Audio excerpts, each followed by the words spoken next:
Hey. Oh, appreciate that.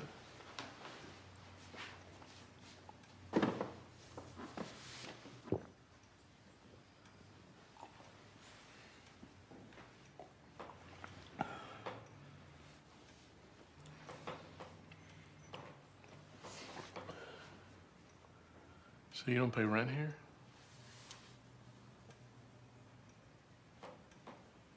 Who does pay rent here? No one? Okay, who pays the mortgage here? My boyfriend. Your boyfriend. My boyfriend. And where's he? London. London. Yes, London. Would you stop repeating me? All right. Well, what's he do? He's a curator. The curator. Sorry.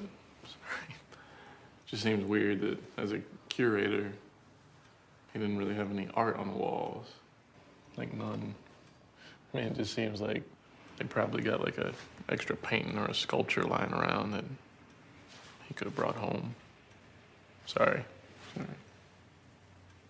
Is he white? Does it matter? Yes and no. Well, what if I told you he is white and we met in a volunteer program in Bayview? Would that matter? Yes and no. Oh, okay. I see you. You're one of those people. Those people? Yes, those people that think that Black History Month is in February because it's the shortest month in the year. It is.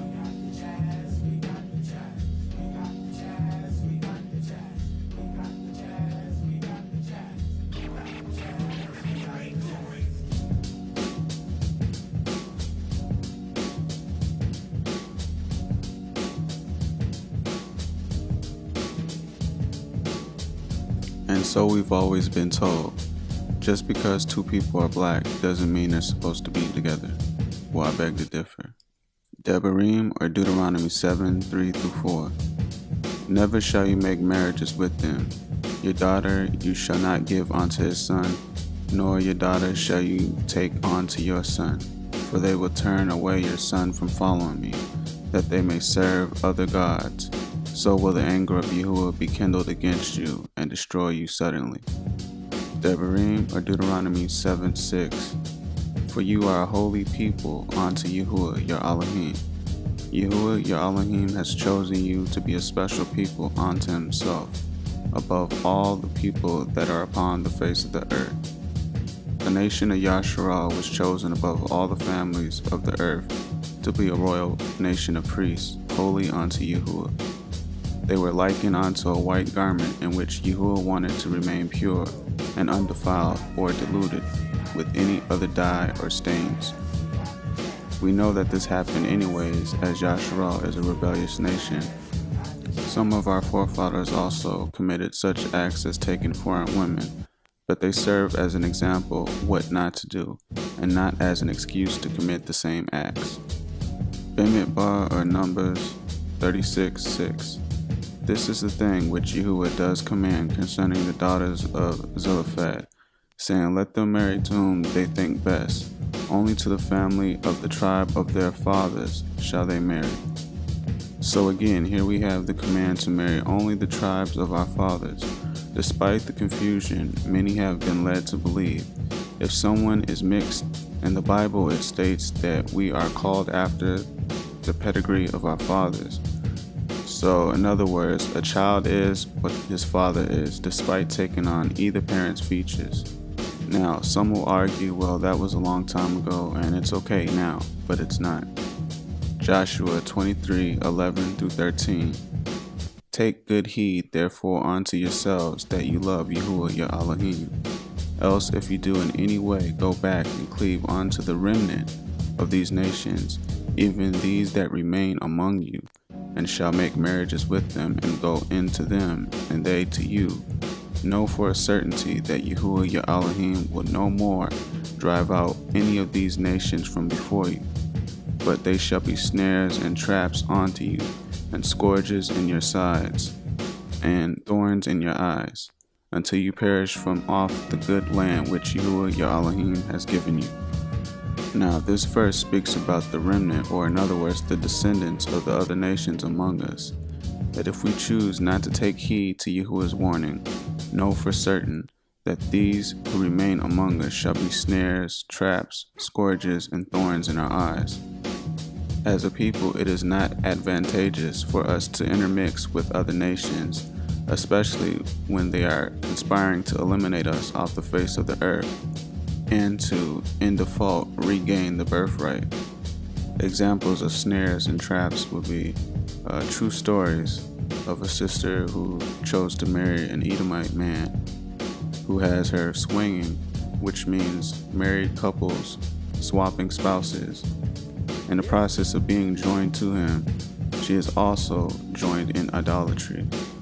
Another example would be a Gadite brother who is also joined to an Edomite woman who doesn't care to hear that he is an Israelite based on the fact that his wife claims she read the Bible and it's full of nonsense. Her being Catholic, by the way, also, and influencing his ideology hinders him to not care about his own identity.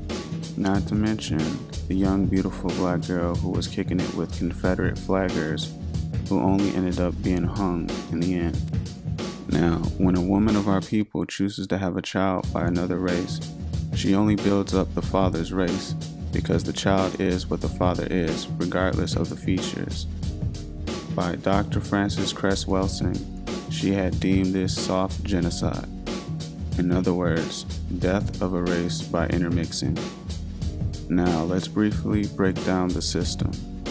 They brainwash our women through visual displays of movies and media to accept the idea of being a bedwench to white men and oppressors to the point she starts subconsciously desiring them, while having disdain for the men of her own race. While this is happening, they brainwash the men of our nation through similar tactics, leading them to be thrown into jail when drugs were intentionally introduced to blossoming black communities. It broke up the unity and family structure. The result led to broken homes and men being put in jail. This created a vicious cycle, so when you get out of jail, it's nearly impossible to get a legal job. As a man, you are unable to provide for a family, let alone yourself, and can easily get caught back up selling drugs again until either you're killed or thrown back in jail. This further helps control a black population. While this is going on, they are propagandizing a homosexual agenda. 2 women produce no seed. 2 men produce no seed. Therefore, those of our people who have been entrapped in homosexuality have in essence become sterile. The propagandizing of drugs currently taking place in music causes our youths to become drug addicts. These drugs nowadays have the same makeup or compound of older and harder drugs, but just have a cleaner or more acceptable appearance. They come in the form of pills, lean, or laced in weed, and these prevent our youth from being focused. Not to mention, there are also jobs that require drug testing, so again, now you've made it harder for yourself to land a good job. With the family structure destroyed, the children grow up without father figures. So where does this lead a young man to do? The youth grow up obsessed with drugs and violence. Growing up without a father, violence is then equated with manhood. So from a child, you spend most of your adolescence to adult years looking for that manhood, or how to be a man. And oftentimes we learn from the streets or the negative influences around us. The young women likewise grow up without father figures and only have their mother's experiences or various men she dealt with, whether negative or positive. This leaves an impression upon her mind what is acceptable or what is not acceptable. While subconsciously looking for a male father figure, she also equates street guys, gangs, or violent men with manhood. While all this is going on, we now have police helping to kill off the men of our nation, because they understand the male carries the seed and the future of our nation. So now I hope you realize the importance of us continuing our seed with men and women of our nation. Tehillim or Psalms 83, 3-5 is clear. They have taken crafty counsel against your people and consulted against your hidden ones.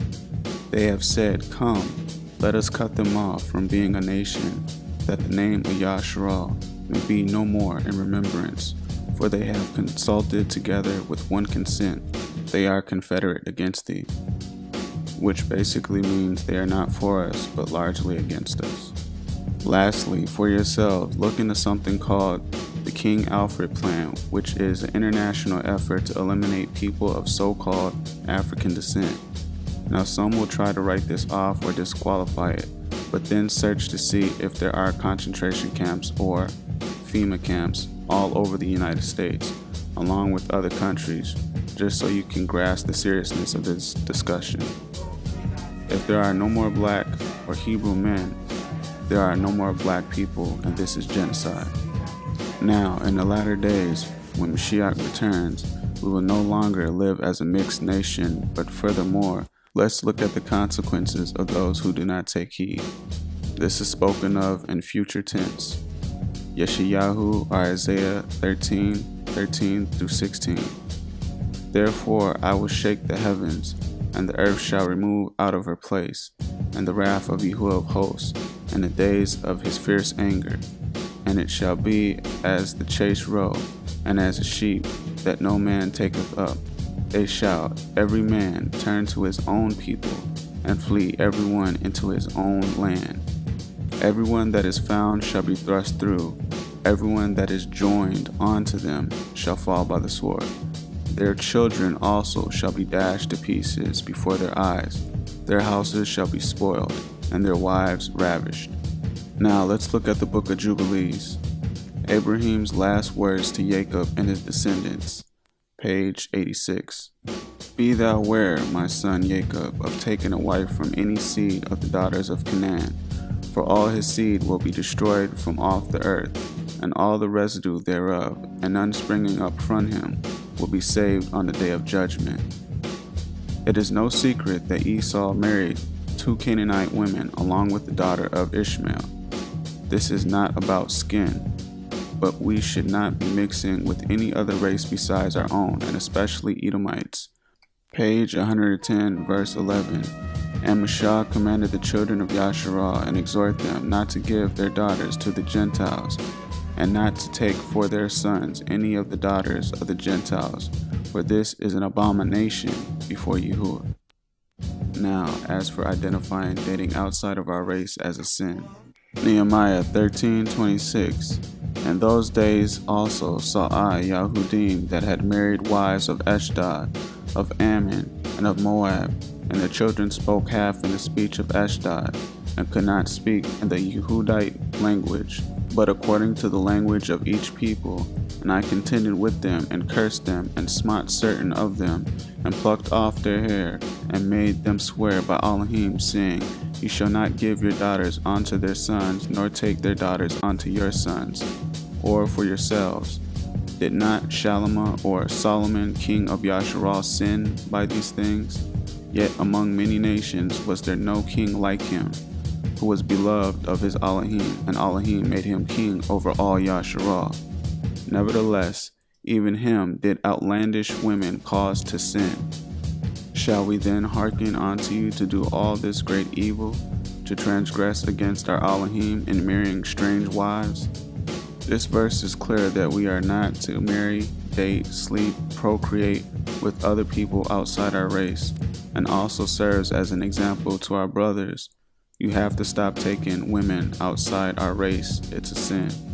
As for Black, Latino, and Native women choosing to sleep with our oppressors and building up his seed, you either consciously or subconsciously help eliminate your own race by doing so. For this, let's look at the parable of the wheat and the tares. Matthew 13:30, but read the full parable for yourself. Let both grow together until the harvest. And at that time of the harvest I will say to the reapers, First gather together the tares, and bind them in bundles to burn them, but gather the wheat into my barn. We are that wheat.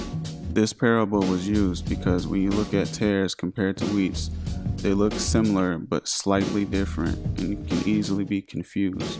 This parable parallels with someone who is being mixed, where a child can take on either feature or look similar to one race or another, but still be of the opposite. Now, to my sisters, there are many good men of the Most High who need beautiful Yasharite or Israelite women, especially those with full beards. And likewise, brothers, there are many beautiful Israelite sisters that need a handsome good man of the Most High, who can lead them, teach them, as well as respect them for the jewels that they are. Brothers and sisters, we have to stop making excuses and enabling reasoning of our own heart why it's okay to be joined to someone of another race. Mashali, or Proverbs 3:5-7.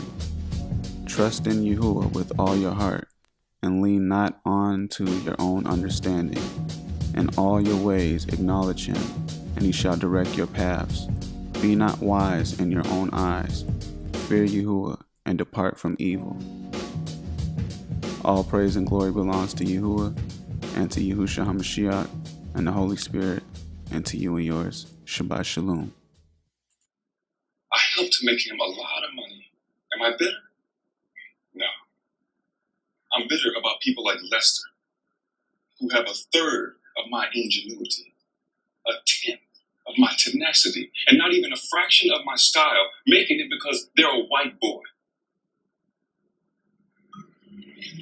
And I'm pissed at women like you, who flock to them, because in his blue eyes, you find escape from the problems that come along with my brownness. I detest it. I detest it. And I detest them.